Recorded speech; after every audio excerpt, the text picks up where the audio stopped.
Record পরিমাণ বৃষ্টিপাতের কারণে বন্যা কবলে পড়ে দুবাই। ২৪ ঘন্টার বৃষ্টিতে সৃষ্ট এই বন্যার পর ক্লাউড সিডিং বা প্রযুক্তির সাহায্যে কৃত্রিম বৃষ্টি ঝরানো সম্পর্কে নানা অনুমান ছড়িয়ে পড়েছে। তবে অনুমান যেমনই হোক, দুবাইয়ের এই বৃষ্টিপাত ঠিক কতটা অস্বাভাবিক ছিল এবং এত ভারী বৃষ্টিপাত হওয়ার পেছনে মূল কারণগুলো আসলে কি ছিল তা নিয়ে প্রশ্ন উঠেছে জনমনে। কৃত্রিম বৃষ্টি বা ক্লাউড সিডিং হলো এমন একটি প্রযুক্তিগত পদ্ধতি যা আকাশে বিদ্যমান মেঘগুলোকে আরও বৃষ্টি তৈরির জন্য প্রভাবিত করে। বিমানের মাধ্যমে ক্লাউড সিডিং করা যেতে পারে। এটির জন্য উড়োজাহাজ দিয়ে সিলভার আয়োডাইডের ছোট ছোট কণা মেঘের মাঝে ছেড়ে দেওয়া হয়।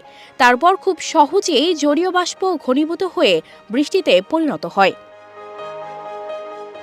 গত কয়েক দশক ধরেই পৃথিবীব্যাপী এই কৌশলটি ব্যবহার করা হচ্ছে এবং সংযুক্ত আরব আমিরাত সাম্প্রতিক বছরগুলোতে তাদের পানির সংকট মোকাবিলা করার জন্য ক্লাউড সিডিং পদ্ধতি ব্যবহার করেছে।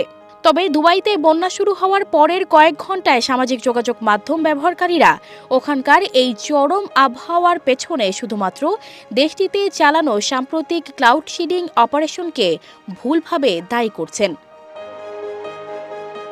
এর আগে ব্লুমবার্গের একটি প্রতিবেদনে বলা হয়েছে যে দেশটিতে ক্লাউড সিডিংয়ের কাজে ব্যবহৃত বিমানগুলো মঙ্গলবার নয়, রোববার এবং সোমবার মোতায়েন করা হয়েছিল।